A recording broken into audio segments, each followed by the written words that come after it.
A very good evening, everyone, and thank you for joining Infosys' first quarter financial results. My name is Rishi, and on behalf of Infosys, I'd like to welcome all of you. As I always do, I request one question from each media house to accommodate everyone over the next hour. And with that, let me invite our Chief Executive Officer, Mr. Salil Parekh, for his opening remarks. Over to you, Salil. Thanks, Rishi. Good afternoon, and thank you all for being here with us today. We started the financial year with a strong performance in Q1 across multiple dimensions, including broad-based revenue growth, expansion in operating margin, strong large deal wins, and strong cash generation. Our revenues for the quarter grew 3.6% sequentially and 2.5% year-on-year in constant currency terms. I'm particularly pleased with 7.9% growth in the financial services segment, where we are seeing improvement in client spend in North America. All geographies and most industry groups grew sequentially. Volume growth turned positive after several quarters. We had another strong quarter of large deal wins with 34 large deals at a total contract value of $4.1 billion. Our clients see us as a preferred partner of choice in consolidation, cost takeout, and efficiency opportunities. This is also a reflection of our leadership strength. With the mobilization of our margin program, we see positive impact on operating metrics. This resulted in our margin expanding by 1 point sequentially. Free cash flow was highest ever at $1.1 billion. We continue to see strong traction from our clients for generative AI programs delivered through Topaz. Enterprises are focused on their own data sets that can be used in generative AI large language models that create huge impact for them. Along with our overall robust performance in Q1 and strong opportunity pipeline, we are seeing early signs of improvement in financial services vertical in the US.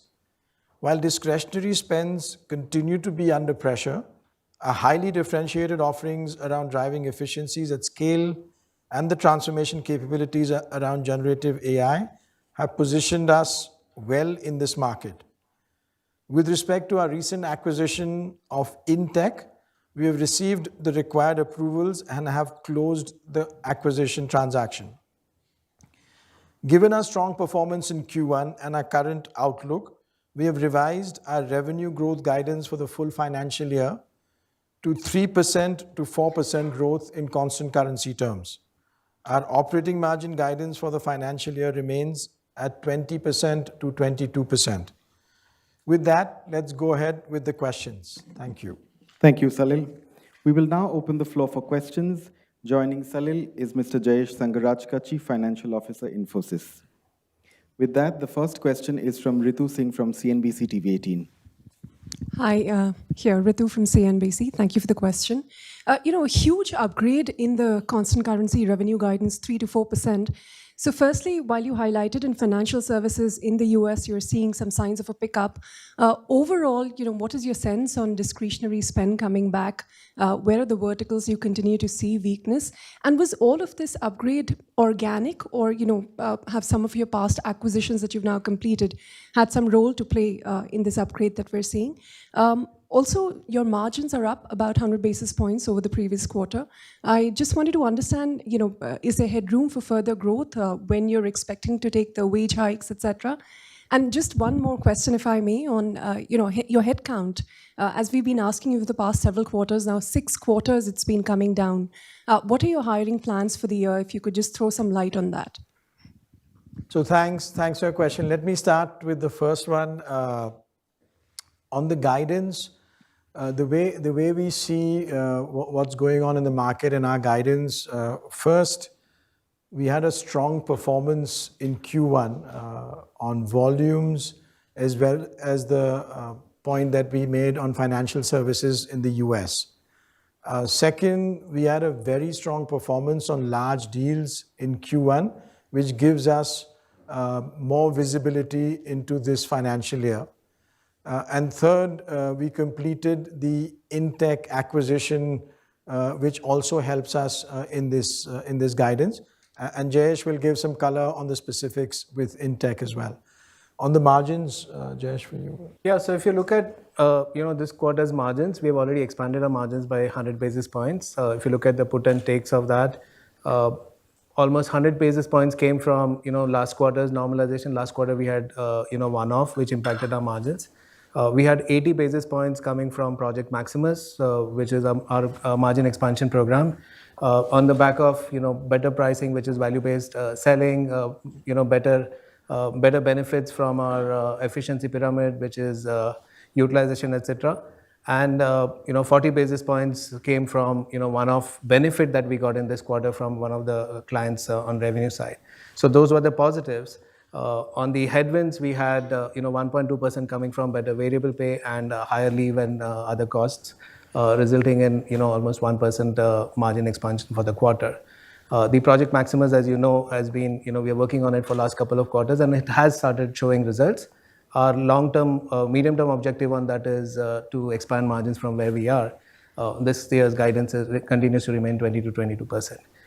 Coming back to your last question on the headcount, as you know, last multiple quarters we have moved to the agile hiring base. That basically means we hire freshers both from the campus, off the campus.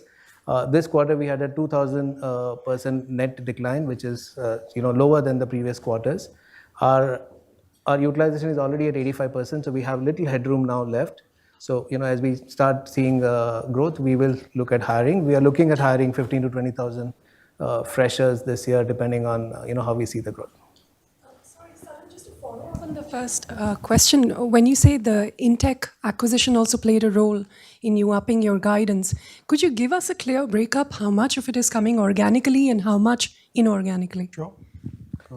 So if you look at, we don't break up guidance, first of all, between acquisition and non-acquisition, but if you look at the disclosure that we made when we acquired Intech, the annual revenue of Intech was around 170 million euros, right? So you can, in a way, back calculate, but we don't really break up how much of guidance is between, organic and inorganic. Thanks, Ritu. The next question is from Haripriya Sureban from NDTV Profit. Sir, could you give us a broader sense on the demand environment when it comes to other regions than Americas? And what is happening on the pricing bit? What has changed since the last quarter? What gives you the confidence in terms of upping the guidance? So on the, I'll go the first point on the demand environment.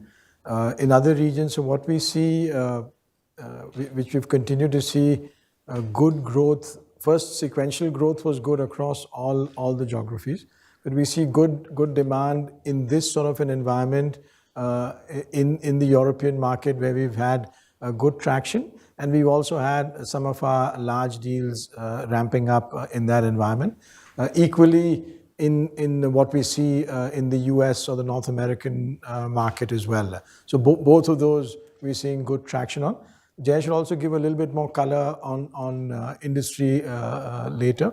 And the second point, go ahead, Jay. Sorry, what was the second point? The second point on the pricing. So pricing environment has pretty much remained stable. But if you look at, again, one of the pillars of Maximus is value-based selling, where we've been able to make an impact, which has helped us, improve our overall pricing. But overall environment has continued to remain stable. Coming to the sectors that Salil wanted me to talk about, if you look at financial services, as Salil mentioned earlier, the US financial services, we have started to see some recovery, especially in the cards, payments, capital markets areas. Manufacturing continues to remain strong as a sector, but our manufacturing growth we expect this year to be lower than the last year, because last year we had a very strong growth in manufacturing. Retail and EURS remains similar to our commentary earlier, and high tech continues to remain softer. Thank you. The next question is from Veena Mani from the Times of India. Hi, gentlemen. I have few questions. Some of your peers who had the same sort of set of numbers, with some positive growth, could give us an outline only up to the next quarter, on what things look like. What do you think the next few quarters of this financial year would be? Would you be able to give us, tell us a little bit more about the, how the macro environment is going to be like and the deal environment is going to be like. Secondly, I wanted to ask you about how your internal fulfillment goes. IJP is a huge thing at Infosys. So would that be a focus going on? Or would you again go back to the market and hire extensively, not just freshers, but even laterals? And the other thing is about Mekamish.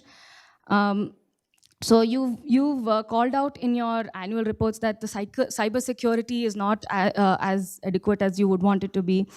So are you going to expand that coverage? What is it like you're going to be doing on the cybersecurity front? And with the Mekamish incident, does it make it even more pertinent for you to add to your cybersecurity measures? These are three. So let me start with the first one on the macro. On the macro, I think the sense we have is the discretionary spend, which is a function of macro as it impacts our clients, is still the same as what we were seeing in the past quarter, with the exception that we saw a little bit better outcome for financial services in the US. But otherwise, it's the same. So it's a discretionary is still low from where it was several quarters ago. Now, to see beyond, so the way we do this, like at this time in the start of Q2, we'll have an outlook of what we can see into the environment over the next few months. We don't have a view which is, let's say, what will happen at the end of the financial year and so on. So that's how we are seeing it today. But as we see, as we've done now, as we see any changes like what we saw in financial services, we then at the end of the quarter come back and update things on that. On the second point on IJP or the fulfillment, I think the view is we've always look at fulfillment from what we have. As Jayesh shared, our utilization is looking at a fairly good level. We will still have fulfillment internally, but we will also potentially, as we see the demand, have recruitment both on campus and at other levels as well. On Mekamish, I think we issued a statement on April 18, 2024. In addition to that, we've completed the e-discovery process has been completed, and Mekamish is in the process of coordinating with its clients to ensure all the notifications are provided. In addition, the US state attorney generals and insurance commissioners have also been notified. That's what we can share with respect to Mekamish. Thank you, Veena. The next question is from Money Control, Chandra. Hi, Salil. Hi, Jayesh. Salil, in terms of business segments, with the exception of financial services, which has seen an uptake, all the other verticals are more or less, flat sequentially. I think retail has declined by some basis points. So give us a sense of what you're seeing there. You've already spoken about how financial services is looking up. And in terms of geography, also North America has declined sequentially. Europe is flat, rest of the world is flat. But India has seen an uptick. So what's driving the growth for you? Is there a specific project that's helping you? Also, last month, I think during your AGM, Nandan Nilekani mentioned that you have 225 Gen AI POCs, right? Projects. So if you can give us a sense of your pipeline, are you going to be, giving us a sense of what the size is? Because TCS has called out 1.5 billion. I think Accenture has called out 2 billion. Will you be quantifying that? Jayesh, for you, I think utilization has helped. Excluding trainees, it's gone up by 2 percentage points. You've also increased offshoring by, I think, a few basis points, which has helped your margins. So, will you be utilizing these levers? I mean, can you sweat these levers more in the next quarter to keep up margins? Salil, finally, do you have a view on the reservation bill that Karnataka mooted and now it's paused, but is one of the biggest companies operating in Karnataka? What's your view on reserving jobs for locals? Thank you. So there are a few questions. Let me start first with generative AI. Jayesh will talk a little bit about the industries and the geographies. On generative AI, we are making huge impact, and as Nandan shared at the AGM, the sort of work we're doing is massive. We are not at this stage disclosing and quantifying externally our revenue from it. The work we are doing is quite incredible. The focus is really on what enterprises are doing for generative AI. And what are enterprises doing? They're working on their own data sets within the confine of the enterprise and making sure that the benefit of that comes through for them. For example, there's work that's massively going on in customer service. There's work that's going on in software development. There's work that's going on across process optimization, in knowledge. So there are a variety of areas in which generative AI work that we are doing for clients is making a huge impact. And there are several examples, some of which we also shared in our annual report, some of which without client names, where we're working on for projects for generative AI. Let me also let Jayesh talk about the industry, then we can go to the other ones. Yeah, so I think, Chitra, the numbers that you're looking at are year-on-year numbers. If you look at the sequential numbers, financial services have grown 7.9%, manufacturing has grown 3.6%. Almost all segments have grown, and all the geographies have grown this quarter. So that's what Salil was referring to, in terms of broad-based growth this quarter sequentially. Coming to your other question on margins, while utilization has pretty much reached the peak level in our mind, there are other levers, value-based selling, more offshoring, nearshoring, all of those are still levers that we have that we will look at in terms of expanding margins from where we are. These are sequential numbers, the geography split, Jayesh. The fact sheet. You're referring to the fact sheet? Yeah. The fact sheet is year-on-year numbers. Okay. They're the year-on-year numbers. I think the question was on reservation, the last question. The question, first, we are planning to work with all the regulations that the state and central governments will work on. We support whatever regulations and guidelines that'll come. We'll wait and see what they look like as time develops. But our approach in general is to make sure we are aligned to the new laws and regulations that come out. Thank you, Chandra. The next question is from Beena Parmar and Samir Bakshi from the Economic Times. Hi. First, we want to know the guidance that you've revised. How much would be inorganic growth from that? And your India growth has also seen a large jump. Could you give us some clarity on color on, where does it come from? Is it from one large deal, or do you see this going forward? Do you see this expanding? And in terms of fresher hiring, you mentioned that you would be going to campuses and also looking at it laterally. How much would be campus recruitments from the number that you shared? And have the onboarding process of previous offers been done already? So on the guidance, what we are seeing today, we had a very strong Q1.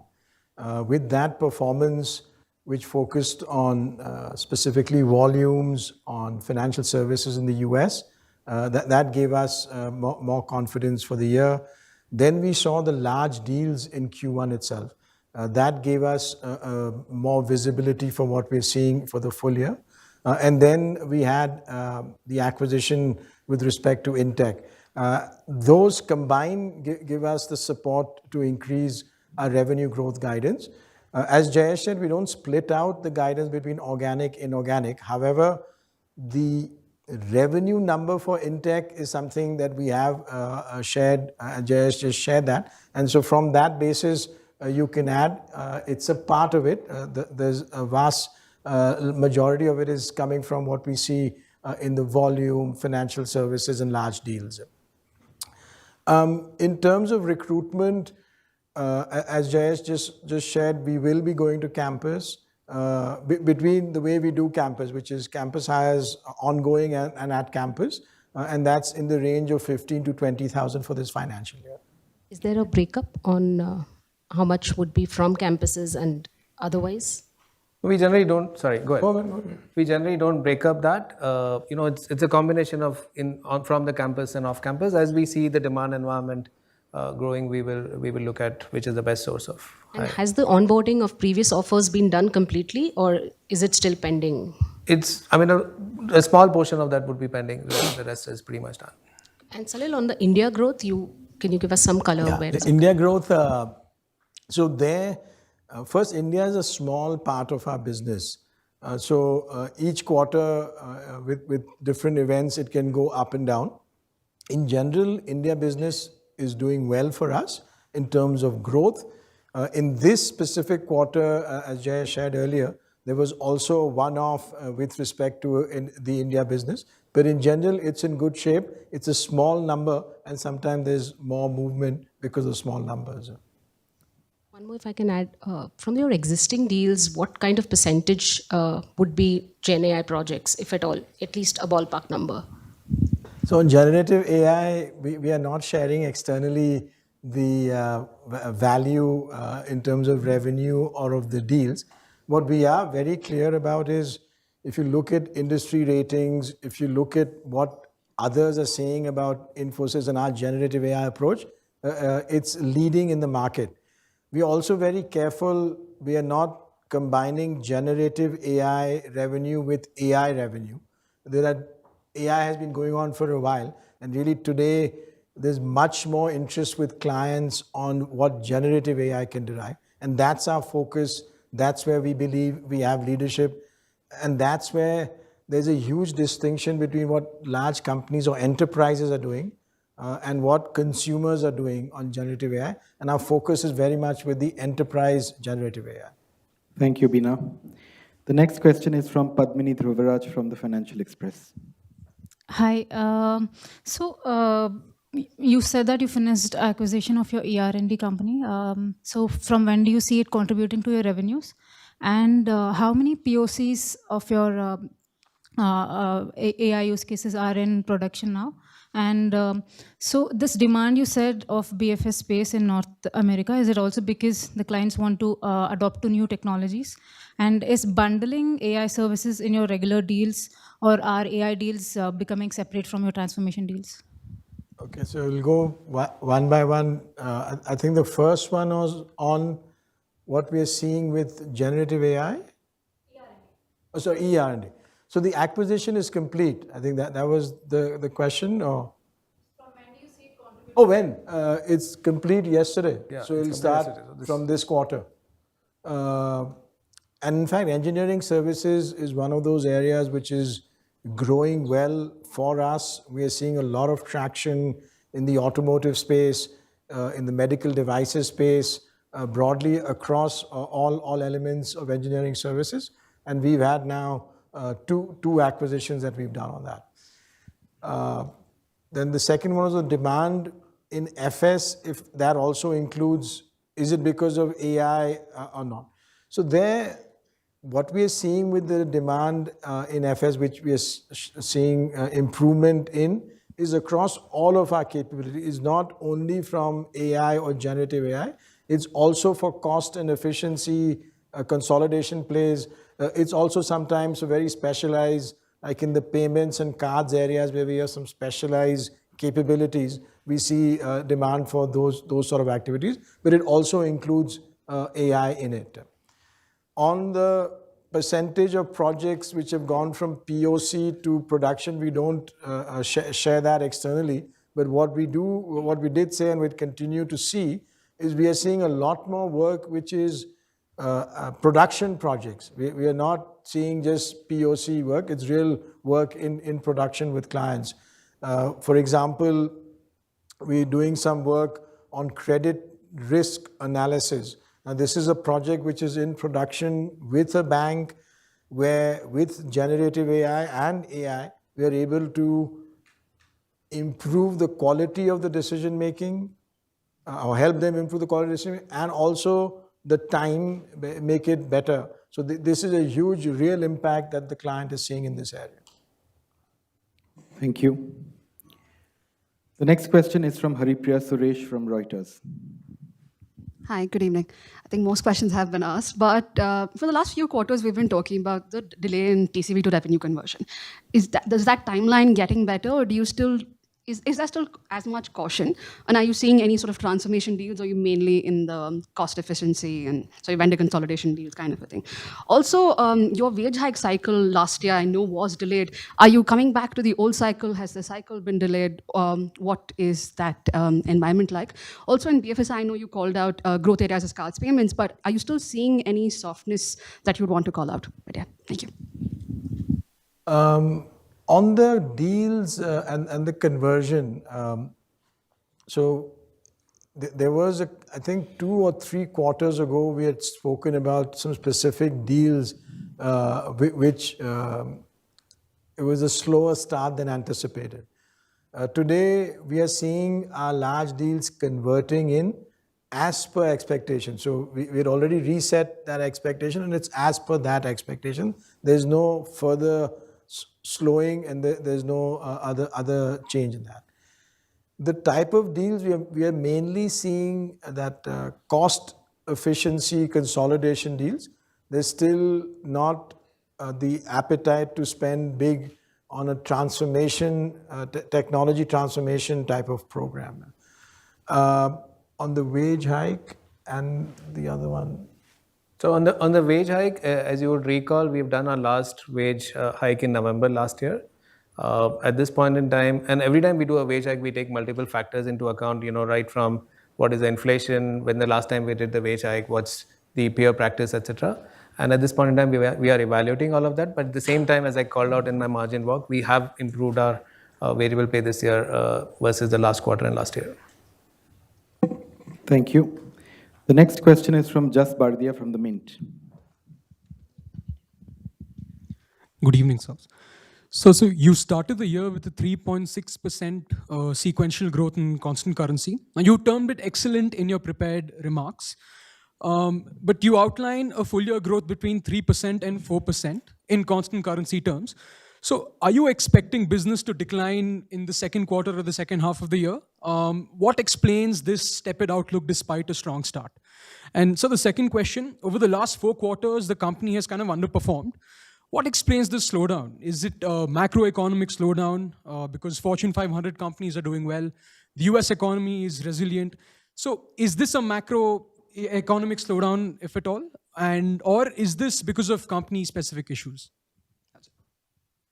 So the first one, in fact, my sense is we have done exceptionally well because of Infosys-specific reasons. 3.6% sequential growth is extremely strong in any environment, but especially in this environment. The reasons, we have a very well-defined approach on large deals, which has been working well. We have a very clear approach on generative AI, which is giving us good traction. We have, when the market looks at it, a very clear approach on digital transformation, which helps clients. And in this environment, a strong focus on cloud, which is also doing very well with the work we do in Cobalt. The foundation of generative AI is all of the data and how that's coming together. And there we have huge strength. So that's giving us a tremendous benefit. Then we've had the success on large deals in Q1.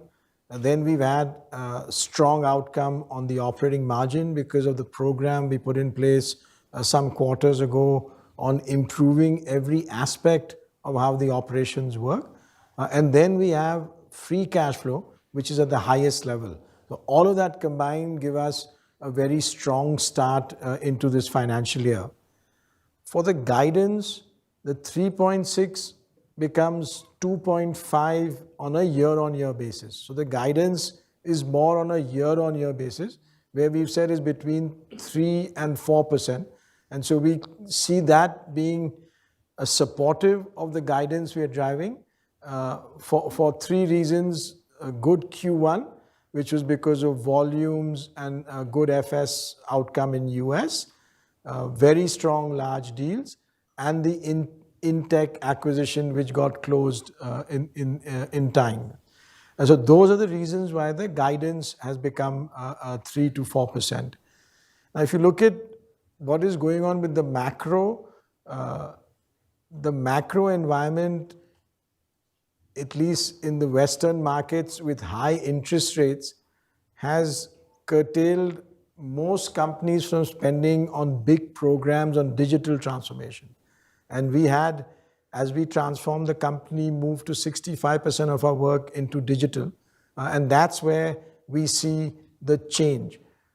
My sense is, as and when the macro changes and companies are spending on large technology programs, we are the best position to start to get that benefit. And this quarter, we start to see a little bit of that in not in the digital programs, but in financial services in the US, which is what we have not seen in the past. So all of that really gives us the confidence for what we're seeing in this year. Thank you. The next question is from Sanjana from the Hindu Business Line. Hello, gentlemen. So Infosys currently has 2.5 lakh employees that are trained in Gen AI. So what exactly does this mean? And what kind of investments or initiatives are going into this? And if you could tell us if this reduces or increases hiring requirements, because there has been a reduction in headcount from last quarter. It's been around 1,900 employees. Also, can you talk about how many roles are being added or will be added because of development on the AI front? And if you're looking to, and if you could give a breakup of how many people that you've currently hired are for AI-related roles. Thank you. So on the training for AI, we have a program that enables our employees to get trained on different elements of AI and generative AI. So there is training which is more focused on awareness, there is training which is more focused on developing, and there's training which is more focused on deep immersion. And all of that combined gives the total that we share externally for AI training. Because our view is all of our service lines are getting changed by deploying AI and generative AI within each service line. So in any of our offerings, we are deploying it to make sure that we get the full benefit of it, and which is what we are driving to become an AI-first company. So we had a view when we became digital first, cloud first, and now AI first. So that positions us very differently with our clients. In terms of recruitment, we don't specify how many people are getting recruited for A or B different specific category, but overall numbers is what Jayesh has shared in terms of people joining from college is between 15 and 20,000 for this financial year. Thank you. The next question is from Sonal Chaudhary from the Deccan Herald. Hello, gentlemen. Congratulations on the stellar performance. You've already highlighted what has powered growth in this quarter, but if there's anything to add to that. Secondly, whether this growth momentum will sustain. If yes, what's providing that confidence? What's boosting that confidence? So thank you for that. We are extremely pleased with the performance, and we think is something very specific to what we have done within the company and for our clients. The main elements of what is driving the growth is really focused on how we've set up what we are driving within the generative AI ecosystem, what we are driving with large deals, the intensity with which we are working with our clients across all the industries, and then the benefits that we are seeing, for example, in Q1 from volumes from financial services in the US, the overall large deal, and the Intech acquisitions. As we look ahead, our view is what we see today is what we've translated into the growth guidance as we see the year today. We will see as the year progresses, we believe we have a leading ability with 3.6% Q-on-Q growth in the market. We will see as the year progresses what other things we see in the environment with different industries, like we've seen for financial services in the US, what other industries at what time, if they change and so on. And that will give us more and more confidence into the year. The way I would say that is the guidance is what we see today. So that whatever we've seen in Q1, we've converted that to our guidance, and that is what we see today in terms of the outlook. Thank you. With that, we come to the end of this press conference. We thank our friends from media for being part of today's questions and answers. Thank you, Salil, and thank you, Jayesh. Thank you. Before we conclude, please note the archived webcast of this press conference will be available on the Infosys website and on our YouTube channel later today. Thank you, and please join us for some high tea outside.